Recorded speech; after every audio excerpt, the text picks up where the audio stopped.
It's looking a bit better here. Interesting to see that Resolution is going to that mid lane, because I believe all of the matches they played at this current roster, he's been playing off lane. Correct. And General's been going to that mid lane, so I guess it just could be a decision about how the lane's going to be handled better. That Queen of Pain and Spirit Breaker combined could go against Broodmother a bit better. Queen of Pain is a hero that I've seen do reasonably well in the safe lane against off lane Brood before. But they couldn't have intended to really put Lena in the off lane in the first place, I think. Unless she was meant to go with the Spirit Break. Actually, I mean, we can't actually know what the original plan is. What we know is that Resolution's looking like he's going to start in the mid lane. With Queen of Pain holding that dust, definitely the aim is to lane up against the Brood. Is that actually General though? That is Flow actually General? Will be the question mark.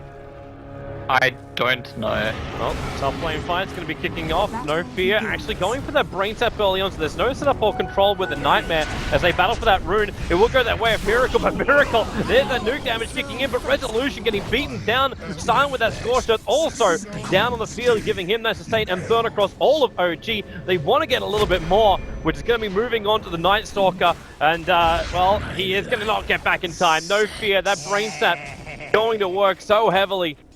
Able to pick 3 for 1 in favor of Team Empire. The rune still went the way of the SF, but you just lost 3 heroes. Yeah, and this is, I think, the start of a story that really favors Empire. I did say during the draft that the best way for Empire to beat OG seems to be to get under their skin from very early on in the game, and then just like stay ahead of them, keep pressure on them. If OG at any point get to play their game, dictate the pace of the game, they just seem to be like the more seasoned, more like refined of the two at the moment. But let's not overstate the significance of the early kills. As the lanes settle down, we'll see over the next few minutes. It might be that the Brood lane and the Lich lane is just too much. On the mid lane, Crit is actually just starting off with that harassment and Resolution, giving Miracle that little bit of breathing room. Fly's in a lot of trouble.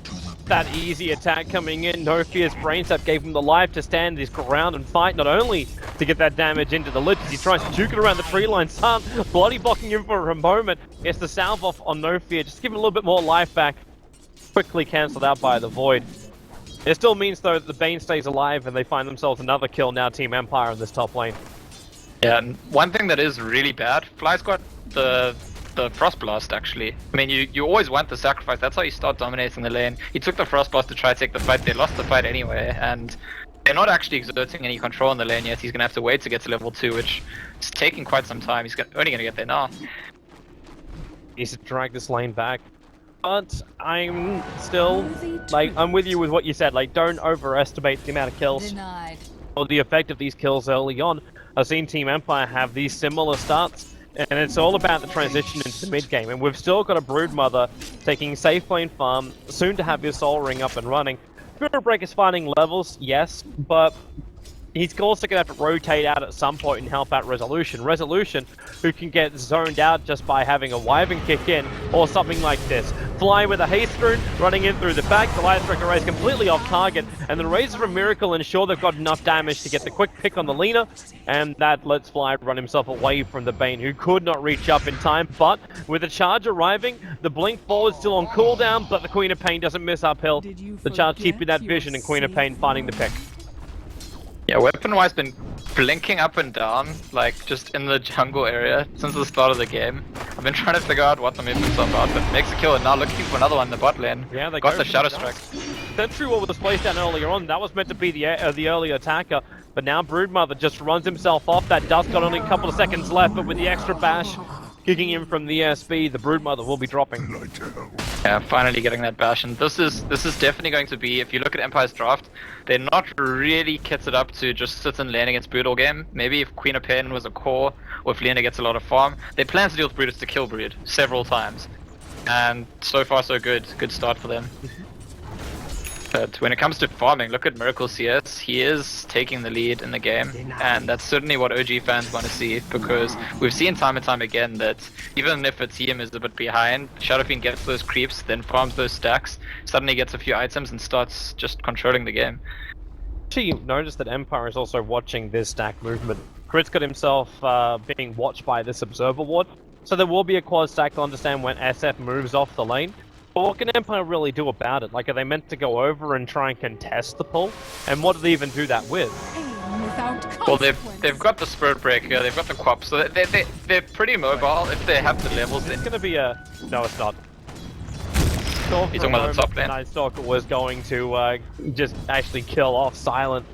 So we just hit the nighttime and he instantly got aggressive on Silent. He can do it again with a Scorched Earth now timing out. And he maybe wants to have that that third level up in Void. He just hit level 5 and yeah, there it is. The Silent's already regenerated up quite heavily, but he can get zoned out of the lane. There's only one armor over on this Doombringer, and Face Boost won't give him the movement speed to get away, so it's just up to a couple of punches here from the Night Stalker, and yep, Silent underestimating that power of the Night Stalker in the first nighttime phase.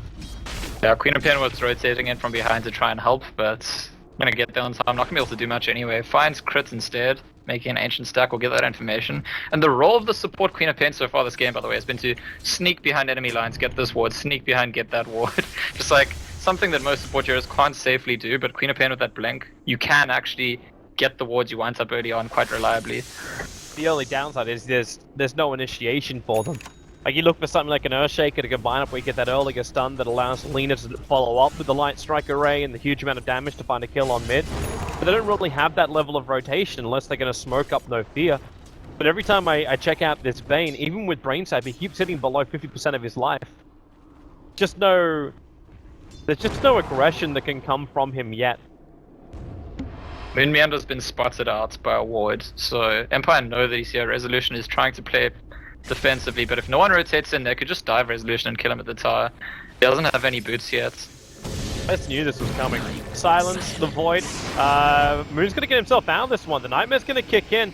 Now, you've already blink pulled on the Queen of Pain, so level 3 with a charge coming in too. This Night Stalker will end up dying. A heavy rotation coming out from Empire, but with that Nether Strike already up from the Spirit Breaker, they just keep going further. The Splinter Blast can't get the kill on the SP, but Lich ensures the kill. Lina ensures the kill over on the Lich. But it's that rotation I was talking about. It happens, and then the Broodmother just starts taking your bottom tower. I always wonder about this in the early game. Is the trade-off always worth it? Is the juice worth the squeeze? And I'm just not certain it is when Empire rotate like this, because of the way they're drafted in. The interesting thing there, I think, if there's a 4 hero or 3 hero rotation to save the Lina kill Night Stalker, well, yeah, that was actually very, very easy. That was a simple run down the bottom lane by Moon, and No Tail throwing out a level 4 spawn Spiderling. The Spirit Breaker was already pretty low, so boom, boom, he's down. I think with the mid rotation, if they only get the Night Stalker, it might not be worth it, because they actually managed to get the Lich too, it's pretty fine. But I think you're right, the thing that you're gesturing at in general is that kill score can be misleading here. That it feels like Empire have some kind of control of the tempo of the game, but actually OG are getting most of the things they want done in the early game done anyway. Yeah. Exactly what I was pushing for, man. And that's where Empire kind of need to dictate things a little bit better. You got this smoke movement into mid, and that's exactly what I wanted to see. The Nightmare off, the charges coming out from the Spirit Breaker, there was no way Night Stalker potentially could have stunned him up and stopped this. A miracle with the double raises, he's still going to go down here. They commit 4 heroes to shutting down this SF, and it's exactly what they have to do. Yet the better trade-off during the nighttime, maybe not the greatest thing, the fact that Lina died, but the Spirit Breaker is becoming a bigger player. Bane's finding his level, so he'll have Bane's script up shortly. But he's still locked the tier 1 tower on bot. And half of the life of the tier 2 tower on bot as well. I have a question, because I've not seen this yet, and maybe you have, but... Ask away. Silence Doombringer doesn't have Doom. He's level 7. He's had 2 chances to take it, and... Nope. You know, I'm actually perfectly alright with this, because I don't think he feels that he's got a chance to get a kill. Like, if you've got a kill, then if you've got a chance to go for a kill, do it. But right now, if it's a Night Stalker that runs at him during nighttime, the Night Stalker will tank through his initial Doom, and then there's no point to the skill point. But if he's able to have that 4th point up in Scorched Earth, then I'm okay with it. And he's holding on to his extra point now. Yeah, he's holding the 8th point now, and that's, I think, now that crits come to lane here, he's got to be thinking, this is ridiculous. A Winter Wyvern at level 4 or 5 shouldn't be able to stand in lane against me, and Scorched Earth plus Doom should actually make that kill. So I think he'll consider it if he gets into a position where he can actually go for that move onto the Wyvern. And yeah, he's taken the Doom now, so preparing for the possibility of that. Still something interesting, because if you haven't leveled that Doom, you're not able to rotate into lanes and Doom people, you're not able to use it defensively if a fight breaks out. It's not something I'd seen before, but I think your reasoning is definitely arguable that, you know, if you're not planning to use it, why not just farm better? Why not just survive better? Exactly. Just, it's a bigger advantage for you in the laning phase. You can never say, like, leveling up Scorched Earth is a bad thing. There you go. There it is from Nox. It's the first game this patch where Doom has failed to skill Doom by level 7. I mean, the hero is called Doom, right? It is a critical ability of his. I will not say no to that. Man, Silent, an experienced player, he knows what he's up to. Yeah, that's. I mean, I sort of figured there's the one element is you're not planning to do anyone soon. The other is like you have this exact timing plan of these are the items I'm going to farm before I make a rotation to that place, and at that point I'll want to use my Doom. Finally got himself the creep he wanted. He's been walking around with this Sata for a very long time, so he's had the regeneration in the lane to stay alive. Yeah, there's that charge coming in on the Brood. Look at the movement speed. Like, it's a phase Brood Mother. They're still going to get the Nether Strike off, but you've now used that. The Broodlings are chasing down into the tree lines, revealing out the Queen of Pain's position. The Raze was way too far off target, but the Broodlings keep the vision up. So the Queen of Pain will die. The Spirit Breaker barely TPs out. That Raze a fraction of a second too late. Will end up being a Brood for a support Queen of Pain trade-off. But they instantly want to try and attack on top. Now, this Dire Observer Ward did scout out the fact the Beast went down, but they trigger out the darkness. The chase coming in, and No Fear is just one void away from death. He couldn't get the Brain Zap off. Crit, however, will be Laguna Bladed down, so there is Tip for Tat coming out on the top lane. And the charge is still not tracking the Night Stalker. I don't think he'll go through with this one, though. Yeah, just seeing where he's moving. No support that can follow him to the other side of the lane. Like, if you had the Queen of Pain up with like a Sonic Wave ready to go in the neighborhood, I would be for it, but she was back at base. So there's no way for her to keep up with this Spirit Breaker. Well, Empire attempting to defend their mid tower. Not wanting to give Shadow Fiend a free tile. There's no level 6 yet on Ben, but Sleep. Die. Even if you Nightmare over in the middle lane, Resolution, the literally from Fly, instantly being committed. We'll head back over to Miracle, who's just wheeling back from a bash, but he gets the mech charge off. They need to commit and get this kill. The one-shots make it so difficult. They chase all the way over this hillside just to ensure the kill on the SF, but the Spirit Breaker dying to the tower. He's about to charge himself away. Couldn't do it in time. The Broodmother, the insatiable hunger cannot be quenched. Will be no tell, helping to wipe out all of Team Empire, the SF, the only casualty of war, and that Doom, as we said, very ineffective. Very early on. It's something that we've seen from OG several times, I think, recently. You know, you can gank our players, but when you gank Miracle, like, he's the main man, right? Gank him, we're all gonna come. You better be ready to kill all of us, and Miracle had just picked up his mech, kept him alive really long. Unfortunately for Empire, Spirit Breaker didn't have his ulti just yet, so it was like a few seconds of cooldown, and Ben wasn't level 6 yet. And so I think if they manage to wait the extra 30 seconds, get the Spirit Breaker ulti and the Ben Fiend's Grip, they can make the kill really quickly, but you know, sensing that they only had the timing window then, as they were losing resolution just above, and forcing it and ending up being wiped. So yeah, I don't know, at this point, whatever relative advantage Empire have had in this early game, I feel like they don't have. I feel like they're just solidly behind now. Well, the grants will support your logic, man. 4,000 experience advantage going the way of OG, just over 5k in the net worth, and about to skyrocket on that net worth too, because you've got the Broodmother farming up the Dire jungle, so he's taking all those resources away from OG, and the top tier 1 town being forced down by the SF. And it does pose the question, can Empire fight into OG? When you got that mech up and running, when you're able to have Curse, the Lich ulti, insatiable hunger from the Broodmother kept No Tail alive on a Beast Stick of Life. They just couldn't finish the job. Can they even fight OG? They're trying to dive crits, but they're not going to find him. There was some pings coming out from Moonmeander actually saying, hey, they're in our jungle, and then Crit moved off to the left. And he's just going to keep spamming those Splinter Blasts from a safe distance, really being a nuisance. Like, he doesn't expose himself at all, but he stops the push of 4 heroes nonetheless. I like how, too, you've just got Moonmeander. He's waiting, just patiently, for anyone from Empire to rotate up. No one's coming, so what are you gonna do? Keep Broodmother farming up the Dire jungle. Keep the SF taking out the top tier 2 tower. So Empire attempted some pressure in the mid, but they can't claim a tier 1 tower. They've just lost their 2 towers on the top lane, and we're 14 minutes in, and they only have 1 remaining outer tower. This is so problematic. Also because of the amount of money that OG is getting. The SF mid game that keeps looking so good is looking even better now. As Miracle has a full Sange completed, he's got 8.2k net worth. The Doombringer is a full 2,000 behind him, and this Lina is over 3,000 behind the SF. Just haven't quelled him, and they tried. They really did try.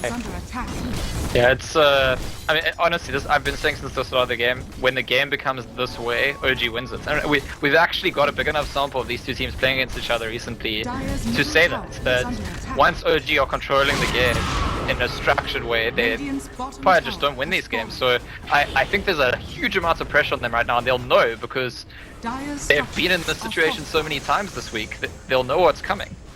They'll know that OG are going to, you know, set themselves up, position correctly, and not going to make too many mistakes.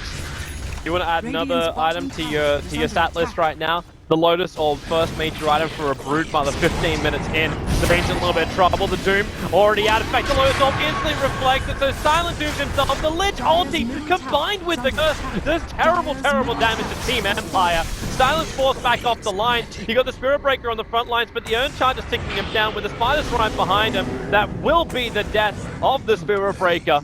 And Team Empire that initiated as hard as they possibly could. The mech repairs most of the damage, and they're all fighting with the Frost Armor as well. That's plus 13 armor to the basic 9 on Miracle. You can't even inflict damage.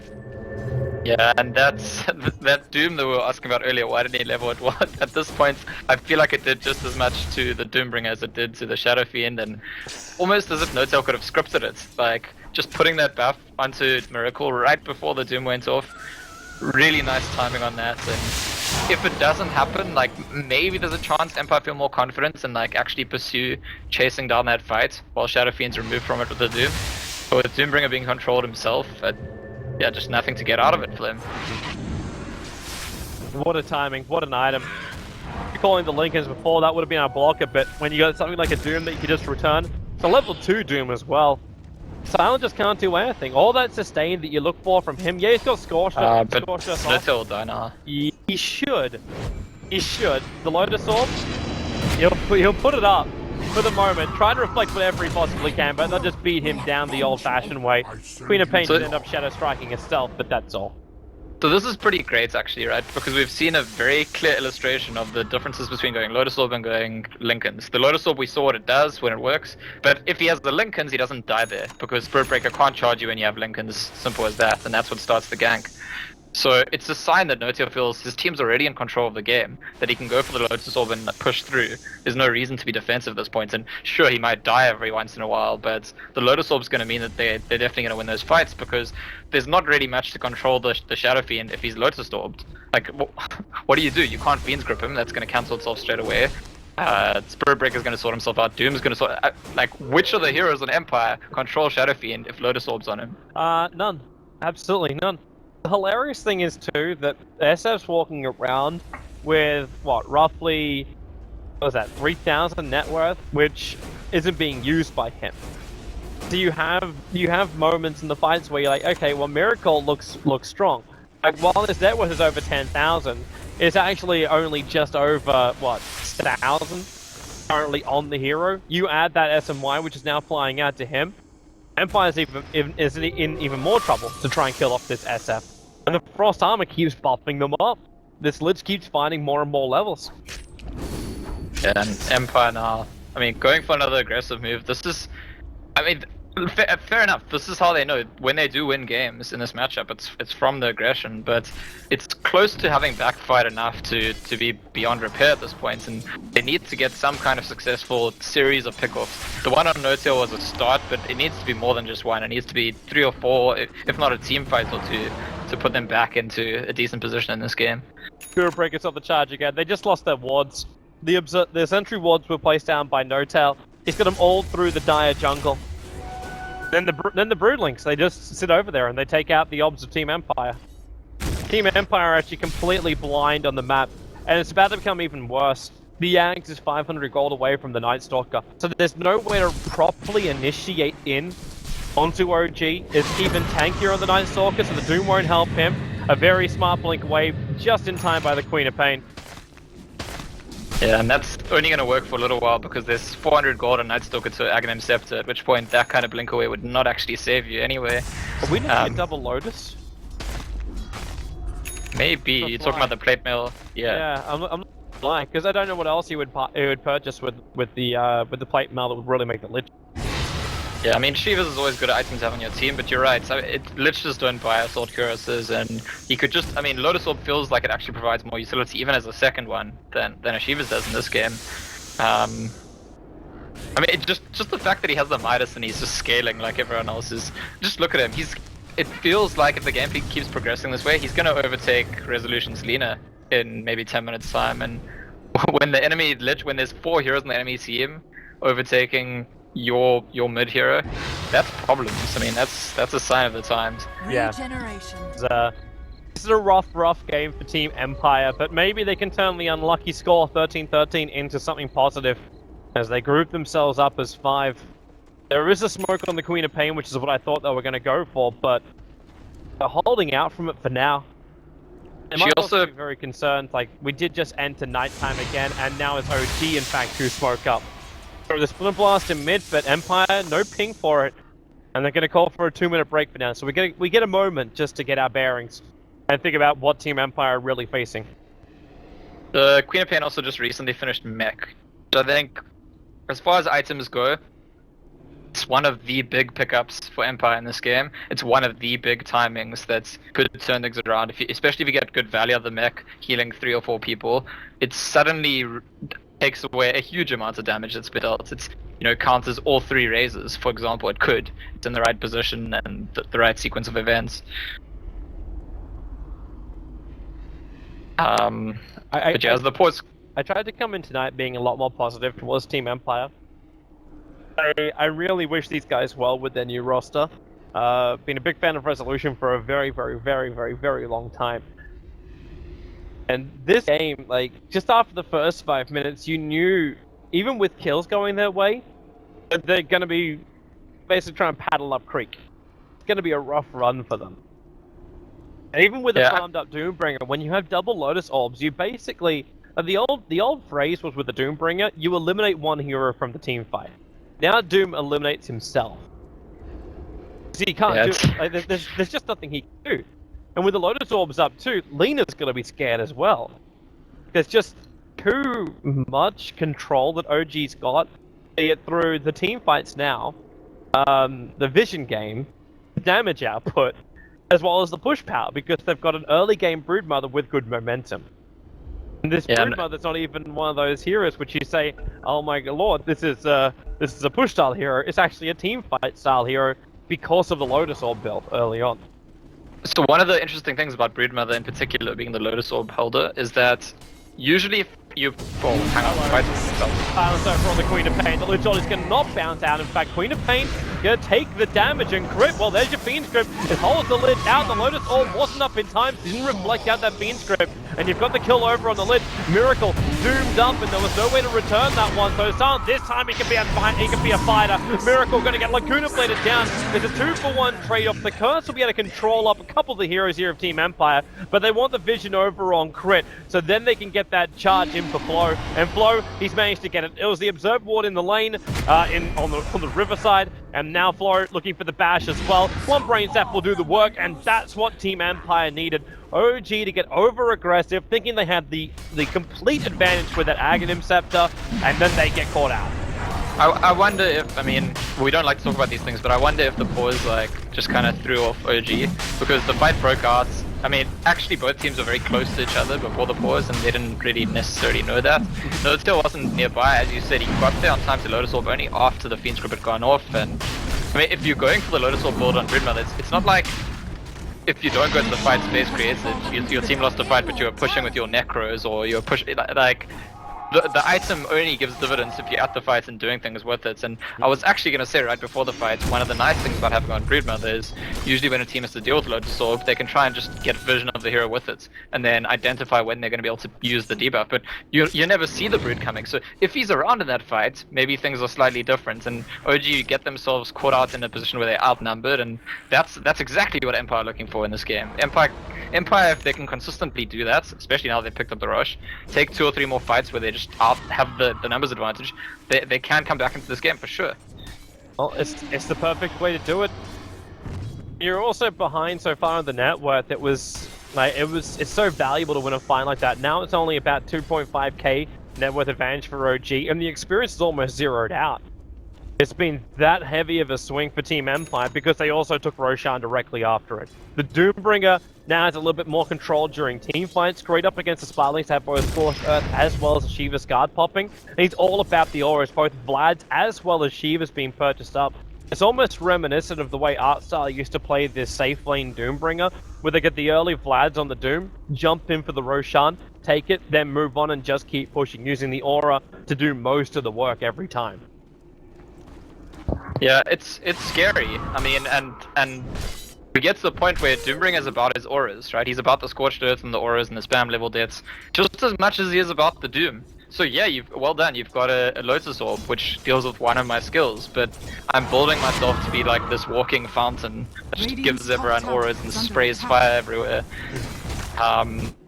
And I do feel maybe something that is still looking very good for OG is that they've got this Night Stalker Agnum Scepter gem combo, and so they shouldn't be caught unawares that easily now from here on out with that kind of map control. For now, Empire recognizing that they don't, with that Aegis and with the comeback they've gotten, they can just group up and push some towers because they know that OG don't want to fight into the Aegis. Yeah, and they also know that OG's not going to get a good trade out in the lanes. Like, you're pushing in the top towers, you're taking them out.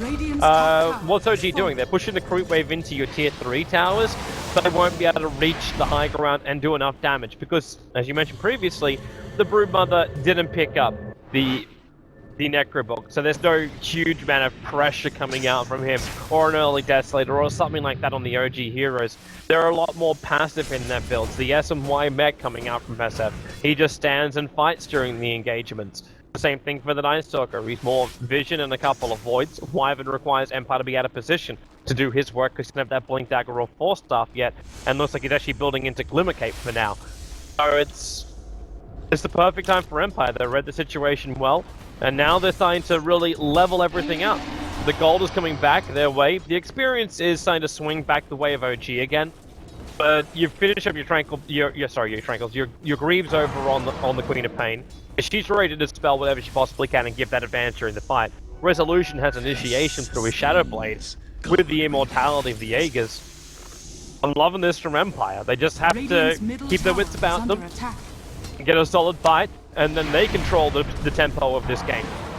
I think that going forward, Miracle Shadow Fiend will be the most compelling carry force in this game. I mean, there's no like genuine carry on Empire. There's things that have carrying aspects about them, but they're not really like hard hitters or scalers. And I think it depends on how well Empire control Miracle, and alternatively how well OG protect Miracle. So the timings of Lotus Orbs and Glimmer Capes and Cold Embraces, things like that. Is Miracle going to be controlled by Empire, or is Miracle going to control Empire? That's kind of going forward. I feel like how the rest of the significant fights will be determined in this game. I'd also have in the back of my mind just what is the trade-off for Empire to take these fights. The Broodmother sitting on the top lane at the moment. Now, we mentioned that there is no real pushing power coming out from the Brood. Empire take a tier 2 tower, but you're okay with this. The top lane can keep pressuring into the tier 3 tower, so how does Empire iron the space to say, you know, we can push this out? Like, you're frost armoring up towers, making it even more difficult to just finish the job. Brood, okay, they're just charging onto the Spiralings on top. Yeah, this is the decision I was wondering how long it takes. Empire have to fall back because they're worried about the split push. Yeah, and it's a problem because, as I've said several times already this game, we know that OG are the team that's likely to win when Empire start playing on OG's terms, when they start reacting to what OG's doing and playing by their rules. But they've lost that gap. The Aegis is gone now. Like, They got a huge chunk out of winning that fight, taking the Aegis. They got a bunch of towers. They've pretty much equalized the game. But as the game stabilizes, it does feel like OG are sort of in a commanding position in terms of dictating the turns. And Fly, by the way, is finishing a second Lotus Orb because he's picked up that Perseverance just a short bit away from the recipe.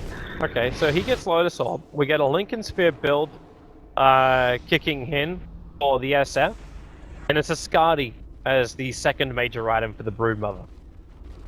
Yeah, it's interestingly enough, I was wondering if Brood might go Lincolns on top of Lotus Orb. It does feel like maybe too much utility and too little actual do things. Yeah. And I know it's...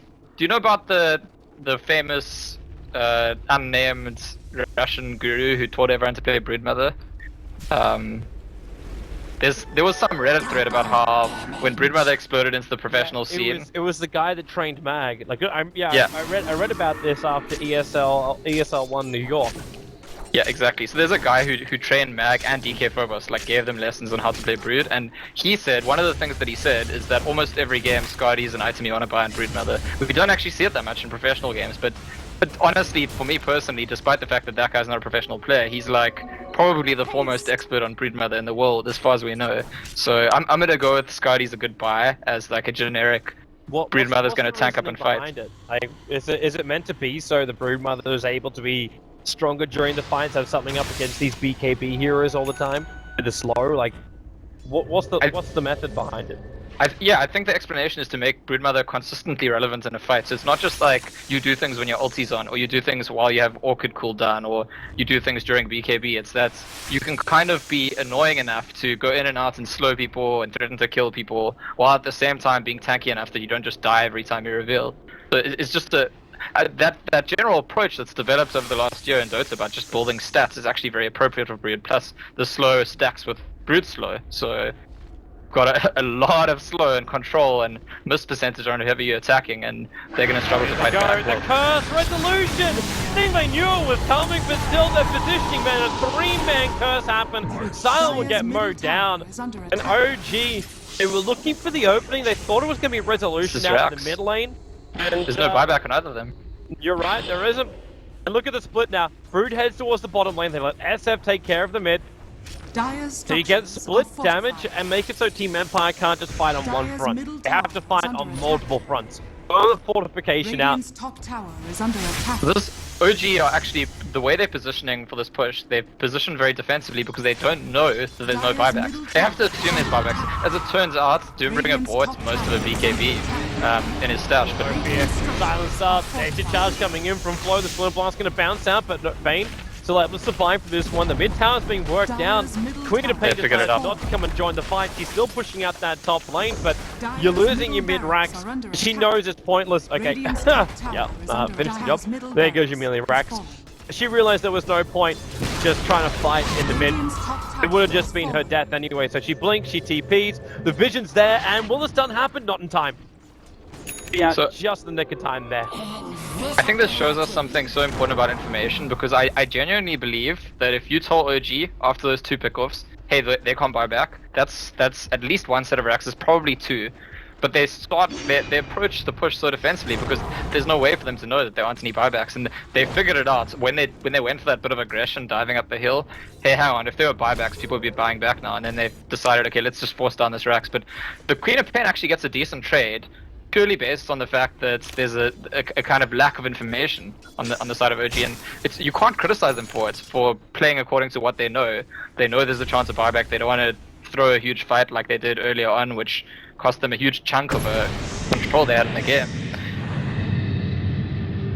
So something I think to keep in mind, which is very significant in deciding raxing in a lot of series and even team fights, is that we as casters or observer spectators have a lot more information than the players have a lot of the time. That is true. We have everything at our disposal thanks to Valve. OG.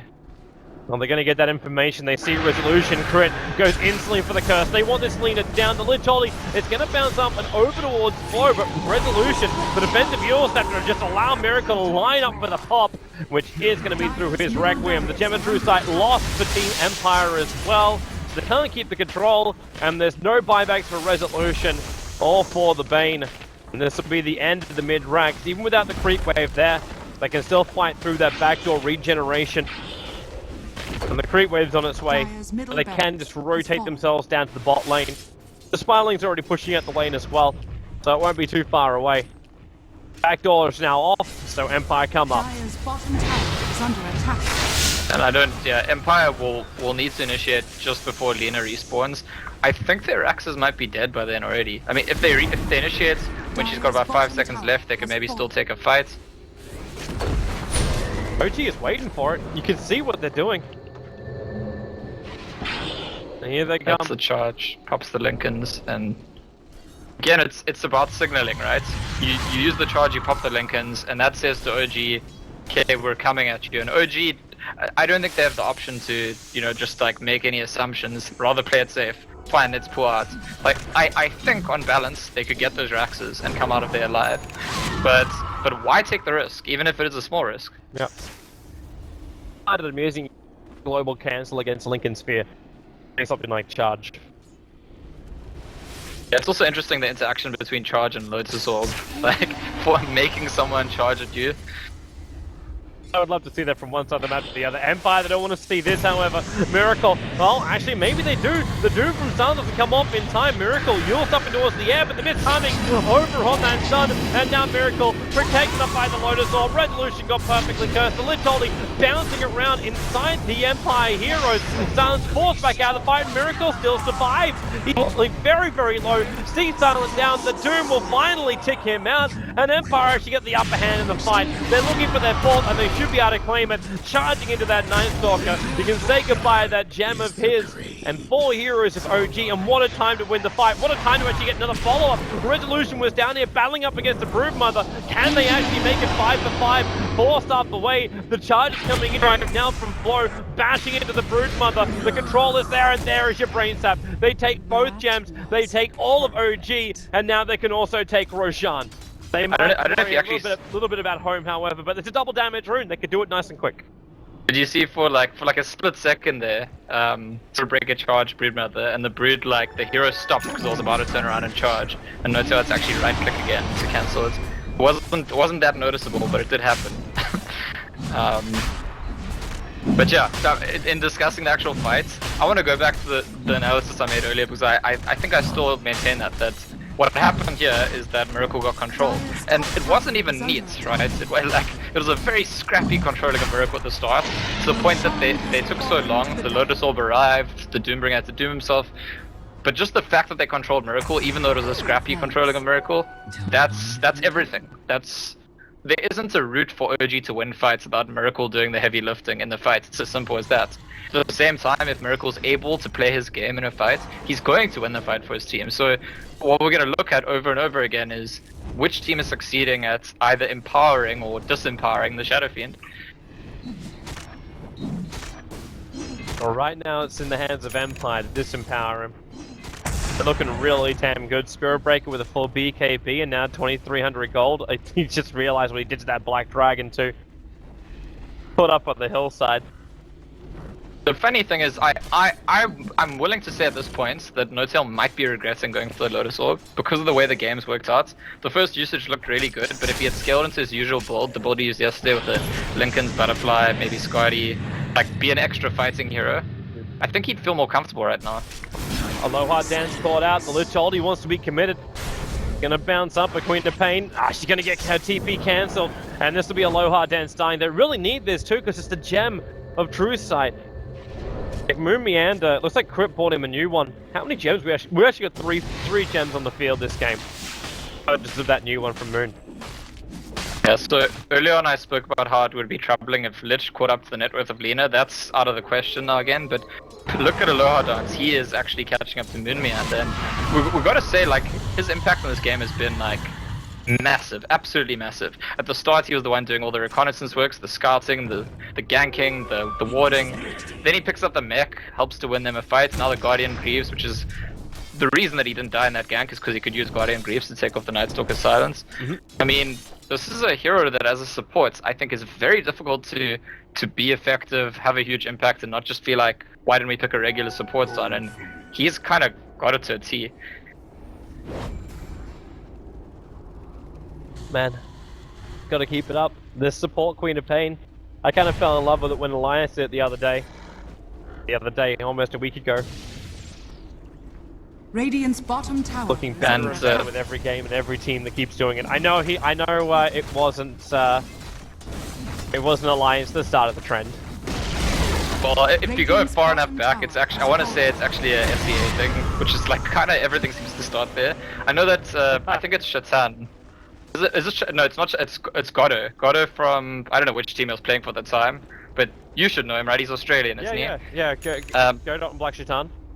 Yeah, so Godot was the one who was doing support Queen of Pain like probably like January this year already. When I was casting some SEA Dota, and it was kind of like laughed at by most people back then. But now it's becoming a thing. That was a long time ago, man. I don't think he even plays Dota anymore. Because he moved on to League of Legends for a very long time.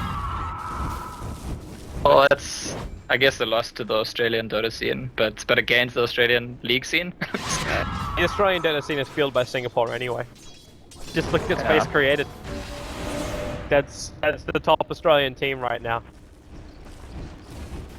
Well, I mean, look, the Australian Dota scene is still better known and more impressive internationally than the South African Dota scene. That is very, very true. There's a lot more people that also talk about Australia, but normally it's the negative server issues which end up happening. But I kind of want to move on to something more positive. But then again, I don't know if this is actually positive. Ireland purchased up the Aghanim Scepter. Now, Doombringer has been changed. So, this Axe no longer does the increased damage. Is it still worth the purchase here for Silent? I'm not too sure. I'm also wondering if it's maybe not troubling that he's gonna disable some of his own auras if he ends up tubing himself, right? That's It doesn't reflect the Axe Doom though, right? Oh, I don't actually know. That's actually a really good question. I was assuming it did, but you're right, it might not. The assumption would be it would just reflect the Doom straight back again, but if it reflects the exact ability strength, it'd be like if Resolution has his Axe, do you get pure damage back? Or do you get magical damage back? And how much damage? I mean, these are very good questions about Lotus Orb that probably people haven't actually asked that much because the items like only recently been picked up more often. You're so low. Hasn't been that popular since it got added to the game. You can see Miracle twitching. Like he's dropping really a bit low here, but I don't think they want to start on the Doombringer. Fair enough. You might have actually noticed to that ping that came out from Fly. Fly pinged at Miracle and said, "Get back. Get back." There's no reason for OG to fight. Like, if they can fight from their high ground and wait for the Aegis to time out, they'll do it every single time. So the Aegis is just timed out. We've got 4 minutes and 20 seconds till he's up. So it's still gonna be like half of the 3-minute spawn timer. And the Brood was pushing up the top lane while all that was going on. Am I back? Hello? Hi, yeah, you're still here. It's Skype like dropped for a few seconds or something. I don't know. Okay. Anyway, I didn't realize we lost you. Sorry. yeah, I mean, I was talking to myself a couple of seconds, but Moonmiand has gone for that Octarine Core on Night Stalker. I don't know if you commented on that. There you go. And that's interesting because it gives him the Fly resolution. Well, I think that just gave us our answer. He was BKB'd resolution and took no damage when he Laguna bladed into the Lotus Orb. So then it just reflects the ability and not like the ability as used by the caster. Fair enough. If it was the Ags up, he still would have taken the damage. I think that's reasonable, and it's funny enough, if Lotus Orb if people decide, hey, this item's not good enough, that would be like an interesting way to buff it, like just a small buff, like give it the Ag stuff as for when it reflects Ag's things. But yeah, the thing I want to point out about Moonmeander deciding to go for that Octarine Core after the Aghanim Scepter is that it kind of like solidifies the position that OG's in. This is not a Night Stalker that's, okay, I need to shift into trying to be an extra carry. And to be honest, there's obviously costs of that. It's very difficult for Night Stalker to farm his way back into the game. It's not like he has a Midas. If he started to try to be like some kind of physical DPS carry, would he ever get there reasonably? Would he not just be squandering funds? But that he buys the Octarine Core just means he's trying to make it night all the time. There's only 10-second downtime on his ulti. He can reduce the vision of the enemy team, increase the vision of his own team. But it's still going to come down almost exclusively to Miracle when it comes to that damage output. Miracle and actually, interestingly enough, Empire, because you've got your Winter Wyvern ulti that's going to say use your damage on each other.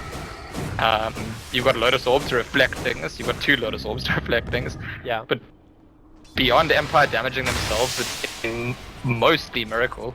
True. But then how do you damage into Miracle? He's finished up the Butterfly, he's got a Lincoln Sphere, the Lotus Orb protection, now building into Satanic as well on this SS. He's just so damn difficult to hit.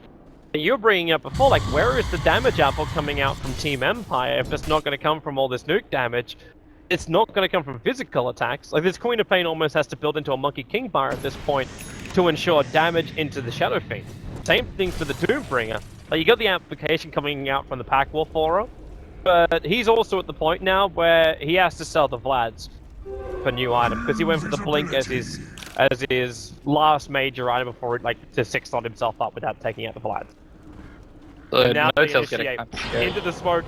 Silence there, but where's the vision? It's there with the Gem of True Sight. Requiem of Souls from Miracle tries to go out nice and early, but Silence taking through most of the damage. This Winter Wyvern gets destroyed by the blade. Miracle's damage out, but he can't finish the job over on Silence. And he's running out of teammates way too quickly. Maybe that damage into the Queen of Pain. No, even that won't do the job. They doom over on Miracle. He is stunned up, completely controlled, and Miracle is down for the count. There is the buyback available, and Notel instantly sending the Spirelings to the top lane. He actually forgot to attack with them, so there's no pressure being applied up there. Empire just going to come for the mid, trying to get a counteract now. It's really interesting, actually, that Empire, their approach in that fight was actually not to, oh, we just need to kill Miracle. It was like, let's kill some weak supports, and then nothing can keep him alive, and then he'll be easy to deal with. And looks like it's worked out. And I gotta say, it's something I didn't say at the start of the draft, but I think it's always worth mentioning about the Lich pick. Lich can win you lanes and like get that extra value. But when you're talking about control at this stage in the game, it's not a support that gives a lot of control. Silence up a very long way. That Lich only just keeps going to work. It's all the bounce off. Mainly this is about keeping Team Empire off the racks. That's all OG want to achieve with these buybacks. But Fly called out. He actually called him Race Lotus Orb as well as Speared Up, and that allows him to turn for a quick Frostblast to kill Spirit Breaker. Broodmother needs to walk away but can't do it in time. Resolution standing his ground, doing as much damage as he can. The BKB's going to run out pretty damn quickly.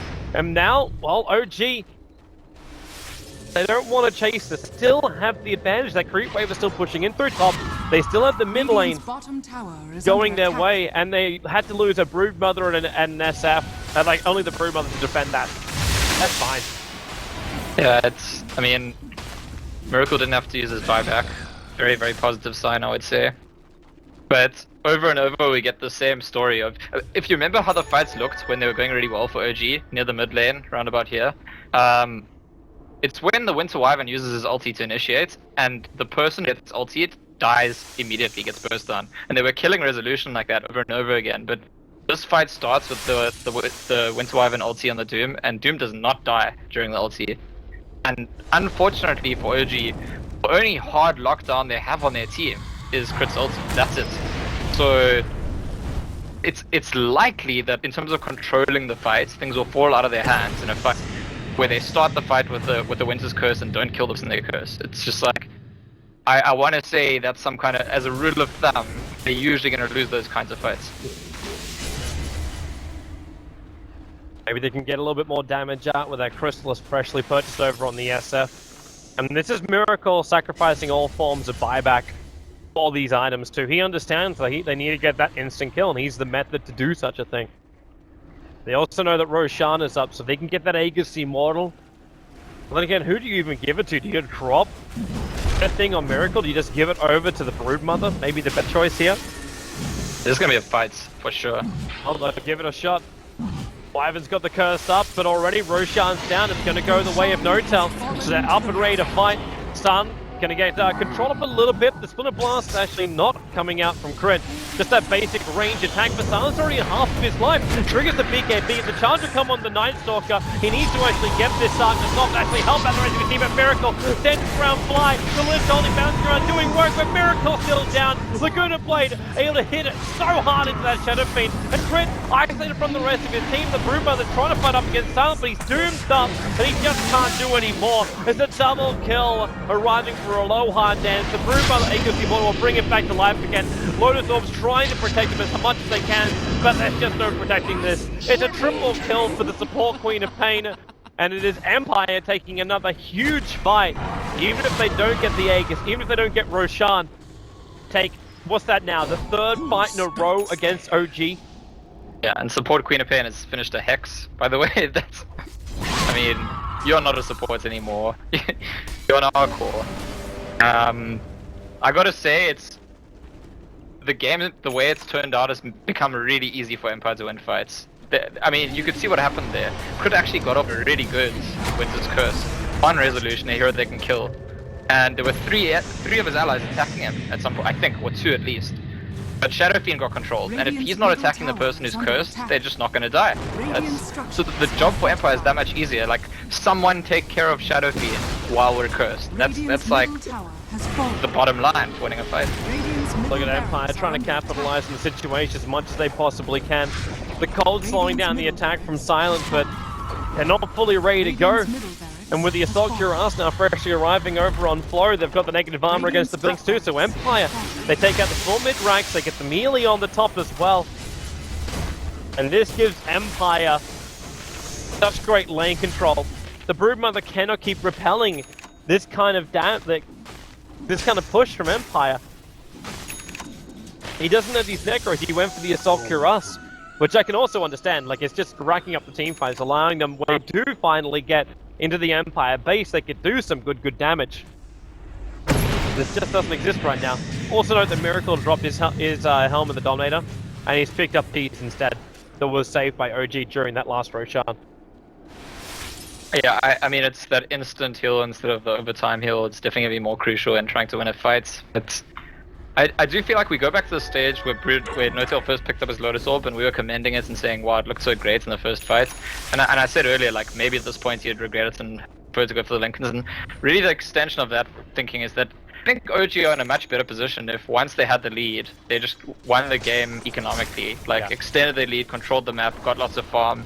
As soon as they made the game about fights, it's like Empire's comfort zone, not just because they draft, but also because the way Empire likes to play. They're pretty good at figuring out how to win a team fights. They struggle to figure out how to deal with enemy teams split pushing, splitting the map, controlling the map. But OG, I think, about halfway through this game just started playing into their hands, and they've paid for it. They have, and they're going to pay for it even more. This Doombringer is immortal.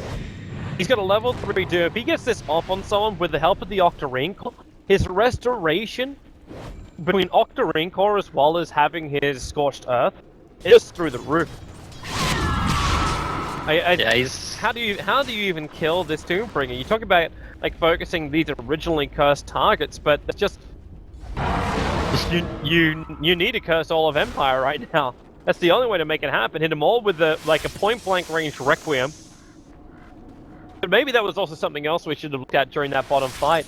The fact that Miracle at the start of the fight takes the time out to channel out the Requiem of Souls from a safe vantage point to make sure he gets it off during the fight while the curse is happening. So he's not even attacking the target while the curse is on. Well, the fight that could very possibly end this game is about to happen, I would say. Root's not here. Okay, now he is. TP's back. And Night Stalker. Well, he'll trigger off the darkness to start with. Queen of Pain getting harassed down. Triggers off the Greed, so is able to blink herself away. It's another thing that I think is overlooked. Night Stalker, when he's ulting, he's reducing enemy vision. And that, I think, makes a lot less of a difference when you're in a big 5v5 team fight. Because you only need to be able to see a small area around yourselves. Whereas if the game was more split up and it's kind of pick off and split farm oriented, that's a way in which the Night Stalker can control the game passively. How the Staff went to Wyvern instead of going for the Blink Dagger. Yeah, to be honest, that's as much to get a good Winter's Curse off as it is to just like help one of his teammates, I would say, because I don't think he's been struggling to get good curses. I think that most of his curses have been pretty damn good. And I think Crit's had a great game, all in all. Early on, when he was defending towers, when he was just like creating that space for his team, when he went and lane top against Doombringer, his Winter's Curses have been fine. It's just it's too difficult for his team when he gets the Winter's Curse to do what needs to be done. To kill the person, Miracle has to attack them. For that, he has to expose himself to everything. I'm going to try now. OG need to win one big fight and just push the map. That's what they want. They actually, like, just to even force buybacks. I know they probably can't win the game with one big fight. They need something more than that. They're about to come in. So right now, bizarrely enough, almost nobody has buyback. Only Spiritbreaker, Nightstalker, and Bayonet buyback in this game. Yes, that's pretty damn close though. Like, he's only 2 gold off. Yeah, same with Silent. There's a bunch of people very close. It's just kind of funny that for this like 30-second window, a lot of people couldn't buy back. Just like how it affects. Imagine the fight happens there and people die, and then it's like how much different it could be compared to when the fight is going to happen, and all these people that are a couple hundred gold away from buyback will probably have it by the time the fight starts. And this push coming from Empire at the top. I'm wondering if OG really feel the need to defend it. Like, it's a range racks on top, it's not really that critical to hold on to. They can keep that pressure going, and okay, so Crit's gonna end up selling his Soul Ring on bot lane. He doesn't want to sell the smoke, obviously. They really need those. And he's have a TP back to base. Ghost is a nice thing for him as well, but it's only gonna stop Resolution from beating the crap out of him. Yeah, so I want to give Empire some credit because earlier on I said that maybe they lack some of the qualities teams like Vega and Virtus Pro have in terms of like controlling their aggression and being more calculated. And I think it's commendable that Empire have not forced the high ground once this game. The only times they've pushed is after they've already won a fight outside of the base. I think it's commendable to recognize that even though you have really good plans for winning fights, you get a lot more difficulties when you're trying to force the enemy high ground. The positional advantage they have, the way that they can dictate, you know, control the fights, where they can stand and know that they're safe. It's a big deal, and I think it's actually very smart of Empire to take a conservative approach, wait for the next rush actually probably, before they try any kind of forcing of the high ground. On from the wall. Empire understand they can't force high ground. OG understand now they can't force the fights even if they built for it. And both teams just taking their time to get these critical items back up again. Like, I'm watching SF now. What's he got? He's actually got the Satanic Recipe. So Miracle's just buying out for this. Once he got that Satanic Recipe, his stability to stand during the fight is so much better. Maybe, okay, yeah, that charge is coming on Crit. The Void will cancel the Spirit Breaker charge. He goes for the BKB pushback on the Night Stalker, but then you realize the damage coming in from Miracle. The Loyal will protect the Night Stalker, and the curse is on Sam, but he got his BKB off, and the Broodmother's also going down. Resolution is the damage output. The Nightmare timing, not the perfect thing, but it's still going to help get the kill over on Fly. His Lit Tulsi, no fear, almost dying to it. It bounces back up. He has the BKB to protect himself. Miracle grabs off a double kill in this fight. Now he moves over to Sam. No BKB to protect him. They do get the Doom on the SF, but you've already lost your Doombringer. Without that BKB, he didn't have the protection needed. The Night Stalker's on the chase. He won't be able to reach Aloha Dance, who just blinks himself up to safety. And OG, this is the question mark. Where to go from here? Roshan could have spawned up, but he won't spawn for another 2 minutes. So that they can check for this. In fact, I think that's what Empire's courier is coming down here to do. Yep, it comes in, sees that Roshan's not there. And then just backs the hell out, so they understand they don't have to face up against OG, they don't have to buy back on their Doom. I think that fight, if you consider all the buybacks, is probably a small win for OG. It's not huge. Broodmother had to use buyback, so did Lich, and I think just the Spirit Breaker on the side of Empire. Correct. So it's a bigger buyback on the side of OG, but they do get better kills. They probably want to force. They could force the bottom lane. Pop into the bottom lane. If they can get the buybacks out from Empire, then it makes it really worthwhile. Are they able to safely escape once the buybacks happen? If they do happen, or is Empire just going to drop their axes and rather even bother with the buyback? You've still got a Satanic SF. It looks like Empire's just going to let it go. That's so big for OG. Because now they've only got one lane to finish, really. Yeah, I gotta say, that fight's going OG's way, even if it's not in a huge way. It's that Spirit Breaker effect, because Empire have been winning fights where they start in a controlled fashion, and there they charge Crit, they want to start on him, he gets forced off the way, and then suddenly they're improvising, and while they're gonna smoke split. No fear stab, walks forward, there's your curse, already the Bane on the sidelines, and Empire, the choice, do you want to engage? The answer is yes, Silence, men jumping into 4 of them, straight the front lines, the Laguna Blade will help the glass sprint, but that Lich Holy bouncing up again, it's not going to come back over towards Silent, the Phoenix Grip keeping the nice lock around this fight, No-Tail can't fish job over on the cop, just blinks away, but Resolution taking so much damage from Miracle, and Astap gets himself the crit, and Silent also being shut down, Miracle with the double kill, and that could have been the game-deciding fight right there. Silent's been chased down, he'll drop for the count, 88 seconds on the sidelines, buyback is available, but no doom is up for him, and Miracle's making a run for the top lane. They want to be able to get this top tier 3 tower and potential mega creeps. And there's your buyback. Wicked Spear already true. Miracle in trouble. The silence on Queen of Pain lets the ulti go. And Miracle Lotus Orb turns on the Titanic. Tries to push the damage back in and Silent. He's too far forward. He can't afford to die right now. Resolution with the double time, buying the much needed space. But Empire, can you fall back this far? Broodmother still turn around for another fight. Queen of Pain, there's no breeze available. They can't shake off that silence. The top right is being chipped away, and now it's actually gone. Miracle's damage is too much. Resolution will be able to get the Laguna Blade kill. Force mega creeps now, OG. Buyback still available for the SF. They're gonna lose No-Tail as well. He can load his orbit and attempt to kill in a low hard dance, but he'll be unsuccessful. And Empire to scramble the defense, approaching the 1 hour mark. They at least don't have a Broodmother on the field for over 100 seconds. Yeah, I mean, this Empire can still win this game, but the odds are now stacked against them because they're facing mega creeps. Heroes are sufficiently farmed that I think a big fight's one for Empire. They could definitely go down, and the creeps alone are probably not going to beat them. I gotta say, it's kind of ironic that a couple minutes after I commended Empire for showing discipline, not forcing high ground when they couldn't, they've lost 2 fights in a row which showed lack of discipline.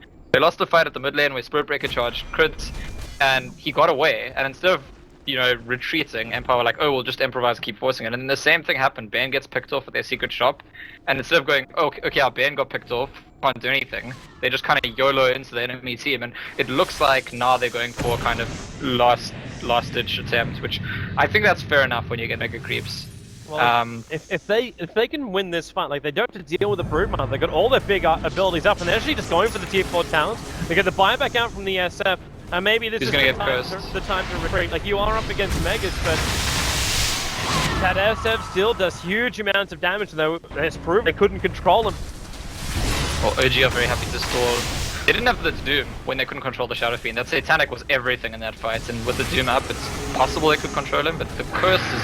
There's the curse. Yeah. It's over on the Doombringer. The Nightmare timing actually protects the Doombringer, allowing to get the BKB off. Resolution is hex up for now, but Miracle, front line, looking for the kill on Bane. Gonna be able to find it. Now moves over towards Resolution, find that crit, hitting Resolution so hard. And do they have a follow-up with a double sonic waves from a low hard dance? SF's down. The Brood's coming back up again, but Empire, they still are. They don't have the numbers. Not with the buyback available for OG, and they're buying back inside their own base, which means instantly back to the engagement. The Night Stalker to the front line. Empire, they have to be able to disengage. Resolution's going back because their throne is currently being brought down. Resolution trying to defend it. Silent, he's just being chipped away. He'll end up dropping. This is GG. This is the game going the way of OG. Woo! You know, there were so many fights in this game where all they have to do is kill Miracle. And there they killed him and he didn't even have buyback. But it's like... if any other fight that had happened, they'd killed Miracle without buyback, Empire would have won the game. They do it when their base is dying to mega creeps, it's just too late. This is a great start to a wonderful series. It's the full best of 3 coming